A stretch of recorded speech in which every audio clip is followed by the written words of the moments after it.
बिस्मिल्लाहिर्रहमानिर्रहीम। अस्सलाम वालेकुम। Welcome to my channel MSc Nadia. आज की वीडियो में मैं आपके साथ शेयर करूंगी प्रैक्टिकल सेंटर का कॉम्प्रिहेंसिव एग्जामिनेशन 2023 केमिस्ट्री का पेपर है। ये क्लास 9 का और इसमें मैं आपको MCQs सॉल्व करवा रही हूँ। फर्स्ट सेक्शन जो है सेक्शन ए है।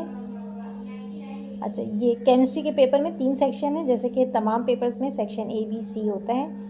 इसी तरह से केमिस्ट्री में भी सेक्शन ए कंपलसरी है, MCQs का सेक्शन 12 MCQs हैं, इसलिए टोटल मार्क्स जो हैं वो आपको 12 दिए हुए हैं। एक नंबर का एक MCQs करना है और आपने सारे अटैम्प्ट करने हैं, ठीक है। तो यहाँ पर पहला जो है सिंबल ऑफ एलिमेंट्स पर सजेस्टेड बाय, इसमें पहला करेक्ट आंसर है जॉन डाल्टन। इसके बाद सेकंड है this of the following can be separated by physical means, ये इसमें थर्ड जो है वो सही करेक्ट आंसर है मिक्सचर। तीसरा है the material of screen was used in Rutherford atomic model, तो जो मटेरियल यूज़ हुआ था वो कौन सा होता है, जिंक सल्फाइड था। करेक्ट आंसर है जिंक सल्फाइड। फोर्थ तो करेक्ट आंसर है नाइट्रोजन, पहला जो है वो सही जवाब है। इसके बाद है all noble gases have complete octet except helium, neon, argon, तो यहाँ पर करेक्ट आंसर है हीलियम, ठीक है। हीलियम जो है इसका कंप्लीट ऑक्टेट नहीं होता है, तो ये हीलियम करेक्ट आंसर है।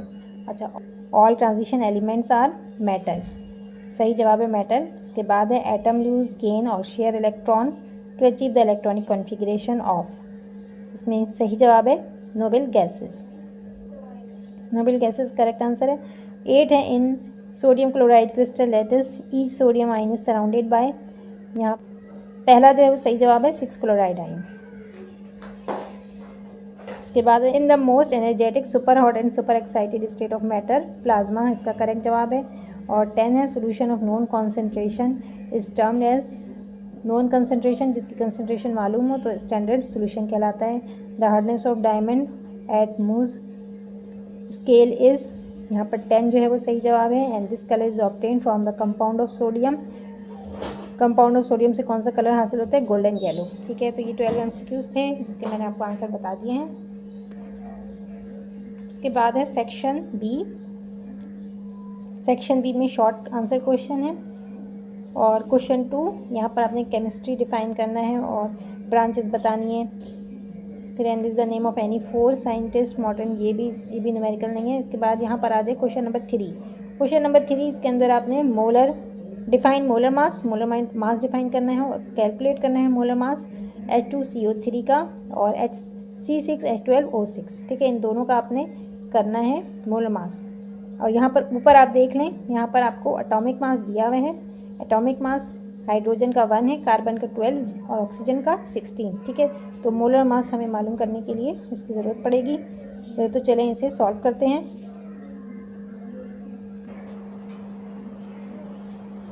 अब यहाँ पर आपने कैलकुलेट करना है मोलर मास ऑफ H2CO3, तो आपको एटॉमिक मास जो है वो कितना दिया हुआ है,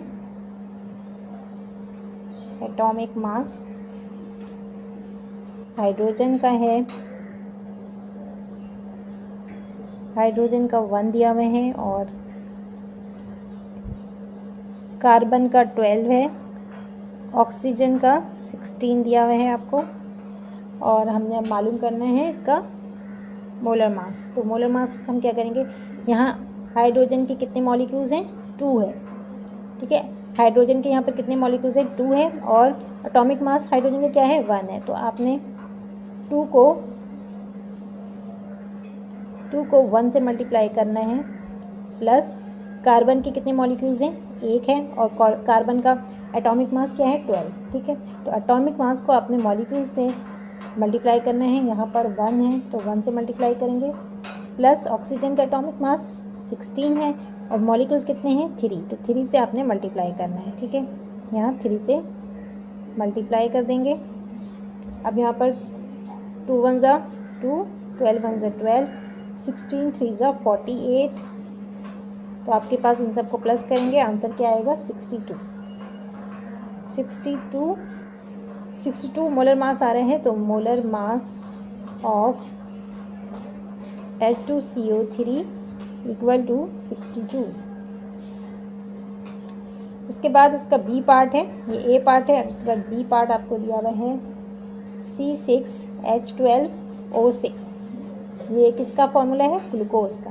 ठीक है, तो आपके पास एक दफ़ा फिर से हमें इसका मोलर मास मालूम करना है, कार्बन का एटॉमिक नंबर। कार्बन का एटॉमिक मास जो है वो 1 है। ठीक है, और मॉलिक्यूल कितने हैं यहाँ पर? 6 है, तो 6 से इसको मल्टीप्लाई कर लेंगे। प्लस हाइड्रोजन का एटॉमिक मास 1 है और इसके कितने मॉलिक्यूल्स हैं? 12 मॉलिक्यूल्स हैं, तो 12 से आपने मल्टीप्लाई करना है। इसी तरह ऑक्सीजन का एटॉमिक मास जो है वो 16 है और मॉलिक्यूल्स कितने हैं? 6, तो 6 से मल्टीप्लाई करना है। ठीक, अब यहाँ पर आप पहले 1 6 × 6, 1 12 × 12 और 16 को 6 से मल्टीप्लाई करेंगे तो 96 आएगा। यहाँ कार्बन का एटॉमिक मास जो है वो 12 है। ठीक है, तो आप 6 को जब 12 से मल्टीप्लाई करेंगे तो 72 आएगा। यहाँ पर 72 आना है। 72 में 12 प्लस करेंगे 96, तो आपके पास मोलर मास क्या आ रहा है? 180 आ रहा है। सही, तो molar mass of glucose is C6H12O6 is equal to 180। के बाद ये वाला तो हमने कर लिया, मोलर मास मालूम कर लिया। फिर right the empirical and molecular formula of glucose, benzene and carbon dioxide. ठीक है, तो यहाँ पर आपने एम्पिरिकल फार्मूला और मॉलिक्यूलर फार्मूला ग्लूकोज, बेंजीन और कार्बन डाइऑक्साइड का लिखना है।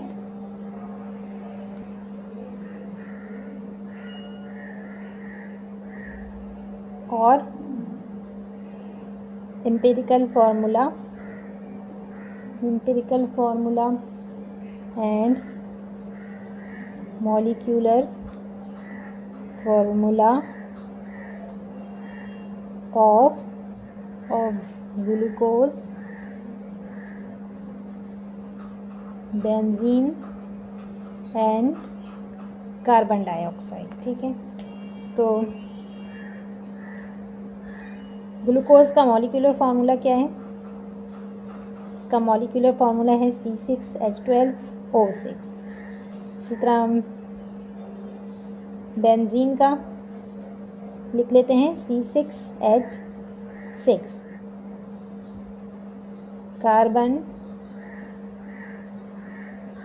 कार्बन डाइऑक्साइड, इसका क्या है मॉलिक्यूलर फार्मूला? CO2। ठीक है, अब आपने इसका एम्पिरिकल फार्मूला बताना है, इन तीनों के एम्पिरिकल फार्मूला। ठीक है, तो ये तो इनका मॉलिक्यूलर फार्मूला हो गया। अब एम्पिरिकल फार्मूला में आप क्या करेंगे कि कॉमन निकाल लें इसके अंदर। इसमें आप कॉमन नंबर निकाल लें। ठीक है, ये जो नंबर हैं यहाँ पर 6 है, यहाँ भी 6 है, कॉमन निकल जाएगा। यहाँ 12 है, 12 में से 6 माइनस करेंगे, 12 में से 6 माइनस कर देंगे तो क्या बचेगा? 6 ही बचेगा। ठीक है, तो यहाँ पर आपने 6 कॉमन निकाल लिया तो आपके पास क्या बच रहा है? CH2O बचेगा। ठीक है, किस तरह से कि आपने 6 कॉमन निकाल लिया तो यहाँ पर 6 1 ज़ा 6, तो 1 तो लिखने की ज़रूरत नहीं है, तो C आएगा। और 6 2 ज़ा 12, तो यहाँ पर क्या आ रहा है? H के साथ 2 आएगा और O का, और यहाँ पर भी 6 कॉमन है तो क्या बचेगा? 1, तो 1 लिखने की ज़रूरत नहीं है। तो ये इसका एम्पिरिकल फार्मूला हो गया CH2O। इसी तरह बेंजीन का अगर आप निकालेंगे तो दोनों में 6 कॉमन निकल रहा है।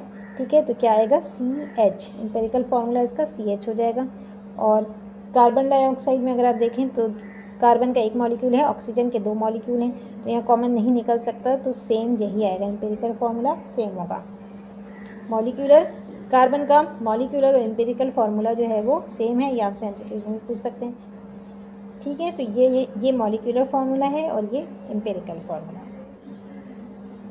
इसके बाद आपने बैलेंस करना है इक्वेशन को। इनमें से कोई भी 3 आपने बैलेंस करके दिखाने हैं। तो यहाँ मैंने लिख दिया है आंसर, यहाँ पर आपको नज़र आ रहा होगा। अभी मैं आपको समझा भी देती हूँ। ये पहला है H2S प्लस क्लोराइड। तो यहाँ आप मॉलिक्यूल्स नोट कर लें, हाइड्रोजन के कितने मॉलिक्यूल हैं? यहाँ 2 मॉलिक्यूल है और यहाँ पर 1 है। ठीक है, क्लोरीन का आप देखें 2 मॉलिक्यूल्स हैं, यहाँ पर 1 है और सल्फ़र 1 है, यानी हाइड्रोजन और क्लोरीन इन दोनों के 2 हैं। ठीक है, तो यहाँ पर आपने क्या लगा देना है? 2।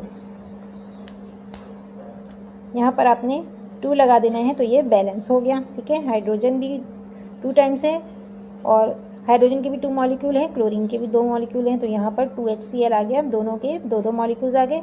और सल्फ़र जो है वो एक ही मॉलिक्यूल है, तो सल्फ़र का 1 मॉलिक्यूल आ गया।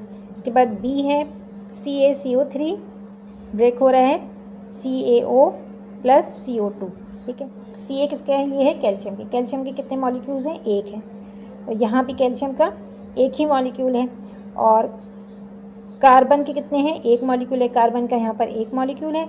ऑक्सीजन यहाँ पर 2 है और यहाँ पर 1, 2 और 1 3, तो यहाँ ऑक्सीजन कितने हैं? 3 है, तो ये ऑलरेडी बैलेंस है, ठीक है। इसको हमें इसमें कुछ भी चेंज नहीं करना है, ये पहले से बैलेंस है। इसके बाद सी देख लें, मैग्नीशियम प्लस H2O, तो यहाँ पर मैग्नीशियम के कितने मॉलिक्यूल हैं? मैग्नीशियम के यहाँ पर 1 है, यहाँ भी 1 है। अब वाटर H और OH में ब्रेक होता है। हाइड्रोजन के कितने मॉलिक्यूल्स हैं? हाइड्रोजन के यहाँ पर 2 मॉलिक्यूल हैं, जबकि यहाँ पर आप नोट कर लें हाइड्रोजन के 2 मॉलिक्यूल यहाँ पर हैं और 2 यहाँ पर, 2 और 2 4 मॉलिक्यूल्स जो हैं वो हाइड्रोजन के हैं, जबकि यहाँ पर 2 हैं। तो इसका मतलब हमें यहाँ पर 2 लगा देना चाहिए, ठीक है। तो 2 2 ज़ा 4, 2 से 2 मल्टीप्लाई होगा 4 हो गया। यहाँ पर हाइड्रोजन बैलेंस हो गया और ऑक्सीजन ऑलरेडी बैलेंस हो गया, ठीक है। ऑक्सीजन के यहाँ पर 2 मॉलिक्यूल है, यहाँ पर ऑक्सीजन जो है कितने मॉलिक्यूल है? 2 है। तो इस तरह से ये पूरा बैलेंस हो गया 2 लगाने से, ठीक है। इसके बाद है डी है Fe, यहाँ पर 1 मॉलिक्यूल है और यहाँ पर 2 मॉलिक्यूल है, सही। तो आपको यहाँ पर क्या लगाना चाहिए? 2। लेकिन आपको दूसरी चीज़ें भी देखनी है कि अगर हम 2 लगाएंगे तो सल्फ़र के 2 मॉलिक्यूल हो जाएंगे। तो यहाँ देखें आप, सल्फ़र के 2 मॉलिक्यूल, 1 यहाँ पर 1 यहाँ पर। और ऑक्सीजन 2 4 ज़ा 8, तो क्या ऑक्सीजन 8 है? ये आपने देखना पड़ेगा। ऑक्सीजन यहाँ पर 3 है, यहाँ पर भी 3, यहाँ पर 3 है, 3 में 2 प्लस करेंगे 5 और 5 में 3 प्लस करेंगे 8, यहाँ भी 2 लगाएंगे तो 2 4 ज़ा 8, तो इसका मतलब कि हम यहाँ पर 2 लगा सकते हैं। इस तरह से ये बैलेंस हो रहा है, ठीक है। एक दफ़ा फिर आपको बता देती हूँ कि Fe कितना है। Fe की मॉलिक्यूल 2 है, यहाँ Fe2 आ रहे हैं। सल्फ़र 2 मॉलिक्यूल है, यहाँ 1 यहाँ पर है, 1 यहाँ पर। ऑक्सीजन 2 4 ज़ा 8, यहाँ पर 3 मॉलिक्यूल्स हैं, 3 में 2 प्लस करेंगे 5, 5 में 3 8। इसके बाद E है, इसमें भी देखें आप, सल्फ़र का 1 मॉलिक्यूल है यहाँ पर भी सल्फ़र का 1 है।